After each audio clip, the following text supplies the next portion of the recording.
Hi, I'm Zola.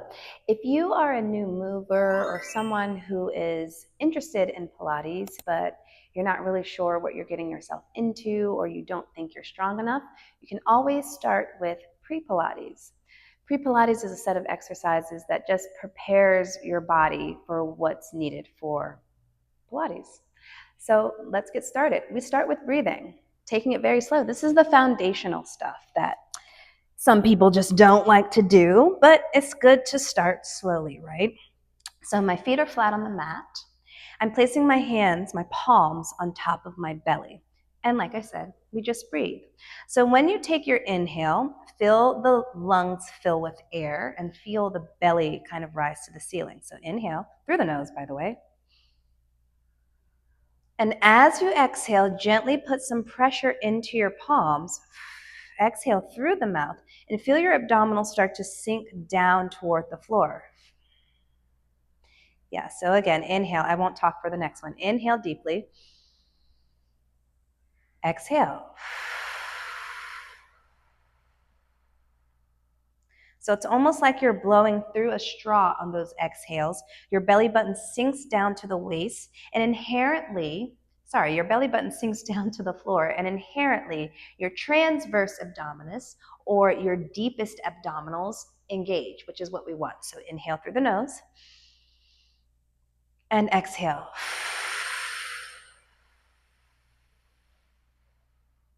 Like you're exhaling through a straw. Again, inhale.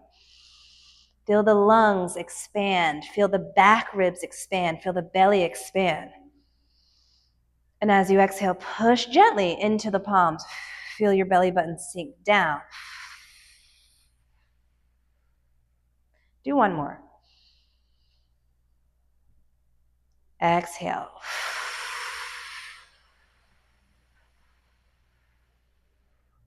So hopefully you feel how at the bottom or at the end of that exhale, your deepest abdominals start to fire up. So don't forget that sensation. Going to pelvic tilting, so arms lengthened by your side, we incorporate the breath with the movement. So for pelvic tilting, you inhale, I'm tipping my pelvis back toward my front ribs, or thinking of my pubic bone trying to pull back toward my belly button, smushing my low back into the mat. And on my exhale, I release all of that and go into a tilt or an anterior tilt of my pelvis. Good. Inhale. And exhale. Almost like I'm arching my back, right? Inhale, pubic bone pulls back to the belly button. And exhale.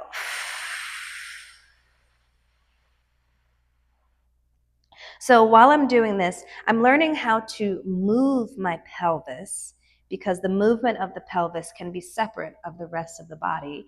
And for some, that's a concept that takes some time to learn. And that's what we're doing here. Inhale, tuck the tailbone under. My tailbone starts to point to the ceiling. I'm smushing my low back down into the mat. And as I exhale, my low back lifts off of the mat and my pubic bone starts to reach down toward the floor, away from the belly button. One more time. Inhale. And exhale.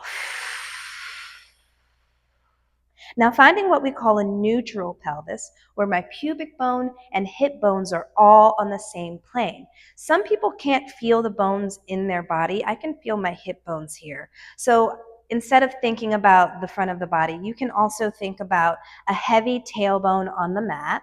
So my tailbone isn't kind of pushing into the mat and lifting my low back, but my tailbone also isn't curling up to the ceiling. And then try to get your ribs in the back of your body kind of heavy on the mat. Don't force it.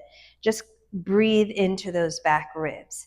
Now from here, continuing with that pelvic tilt, we go into a bridge. So curl the tailbone under, inhale, and exhale. Just start to gently lift the hips off of the mat. It doesn't have to go very high. Inhale here. And exhale, start to roll down. So try to press equally into both of your feet. Tailbone is heavy. Inhale, curl the tailbone under again. Exhale, push equally into your feet to lift the pelvis off of the mat. My tailbone is now pointing up to the sky. Inhale. Exhale, melt the ribs down, melt the waist down, the hips, and release that tailbone into that neutral pelvis. Again, curl the tailbone under, push into the feet, lift the hips, and roll it right back down. On this next one, maybe you lift the hips a little bit higher, and maybe you don't. I'm going to lift my hips a little bit higher, keeping that curl of the tailbone. And then roll it all the way back down. Finding, again, that neutral pelvis, heavy tailbone, heavy ribs, long spine. I'm walking my feet together, going into what we call a heel slide. Option to take your hands on top of your hip bones to find stability here, because the goal is to not move the pelvis as I move my limbs. So I'm keeping my hands on my hips for now. I start to slide my right heel, which sometimes is hard, it's a little sticky, down until the leg is straight. But at the same time, I don't let my hip bones move with the leg, which inherently makes my abdominals work. And then I slide that heel back in. And then I put that foot down. I'm going to scooch back just a little bit more. So I inhale to slide the left leg down, keeping my hips and my pelvis nice and anchored on the mat. I exhale to press the heel down, find the seat in the back of the leg, and pull that heel back in. Lots of sensations here. I feel lots of back of leg. I feel abdominals. Inhale. You exhale. Remember that deep breath out, finding the deepest transverse abdominis. Inhale. Exhale. Don't change the spine to move the legs. Let's do one more time each side. The goal is to find stability in the rest of the body as I move my legs. One more time. Inhale. And exhale.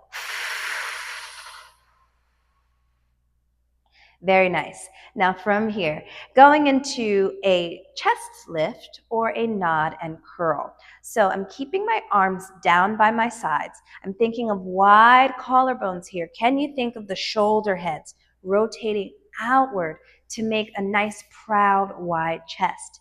Keeping the palms down, I lift the back of the head off of the mat, and as I lift my head up, I find the ribs hugging down toward my hips, and my hands automatically slide down a little further. I lower everything down with control. Again, I nod my chin toward the chest. Exhale, lift, sinking the waist and reaching through the arms, very important. Inhale, come down. Again, lift the back of the head. The head is heavy, so this can be really hard. Exhale to lift. Deepen the belly, use that breath. Inhale, lower it down. Let's do two more of these. Can you keep those wide collarbones as you lift the head and reach the arms, lifting the chest? And lower it down.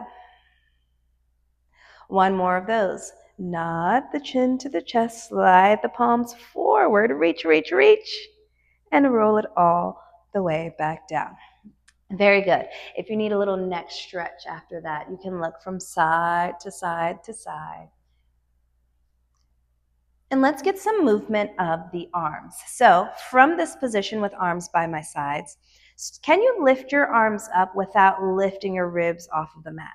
So start to lift those arms, keep the back ribs heavy, keep the collarbones wide.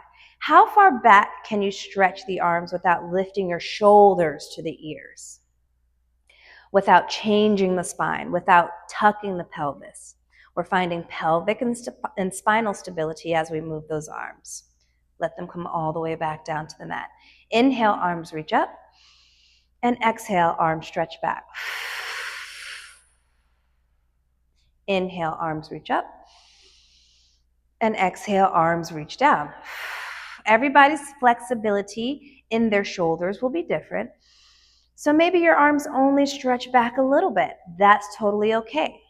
Inhale and exhale, lower. How symmetrically can you move those arms? Inhale, lift. Exhale, reach both arms equally back. Inhale, lift. And exhale, lower. Now from here, reach the arms up. Can you press your arms down and curl up just like we did before, but let the arms hover. Let's start pumping the arms up and down for the 100. Inhale and exhale, belly pushes down. Inhale and exhale. Inhale and exhale. Inhale, 2 more breaths. And exhale. One more time. Inhale and exhale. Lift your arms, rest your head. Woo, and rest your arms. Again, let's do another neck stretch here. Beautiful. That is not easy. The 100 is never easy. We did a shortened version of the 100, which is totally fine. You work your way up to 100 pumps. 5 pumps for an inhale and 5 pumps for an exhale. Now let's come to a side lying position, lining up my body with the back of the mat. Option to have a long arm or to rest your head in your hand. I'm going to have a long arm today. My knees are bent about 90 degrees, so long through the spine. Hips are at 90, maybe even a little bit more of an angle there, depending on how you're feeling. I press my top hand into the mat, and I'm making sure my hips are truly stacked, one on top of the other. So my top hip isn't rolling back or forward. So you want that nice straight line. Good. So from here, I'm pointing through my toes, keeping my feet together and just clamshelling the top knee open and close, open and close. The goal here is to be able to lift that thigh bone up without moving your pelvis, without moving your spine, right? I'm finding spinal stability and pelvic stability and working the muscles on my outer thigh and a little bit of my outer glute to lift that leg. Let's do 5 more here. Lift 5. This is already a lot of work. Just finding stability makes you work so hard. 3 more. 3. Lift for 2. And lift for 1. Close the leg. Sometimes I like to give my leg a little pound after outer thigh work. And let's go to the other side. So resting your head in the position that you like. Pressing the arms down, palm down. This is sort of like my reminder to pull my abdominals in and away from the arm. Stack those hips. Don't move the hips as you clamshell the top thigh open and close. Lift and lower. And of course, one side will typically feel stronger or weaker than the other side. Seems to be my weaker side. Let's do 5 more here. Lift for 5. And it's good to be aware of little things like that in your body. The more aware of your body you become, the more efficient your workout is. Let's do 1 more. Lift it up and lower it down. Maybe you give it a little pound. Come on up to seated. And that's your very short foundational pre-Pilates workout for today. If you have any questions, comments, please tell me down below. And if you want to see more content like this, I'm Pilates by Zola. Make sure you like and subscribe. I'll see you next time.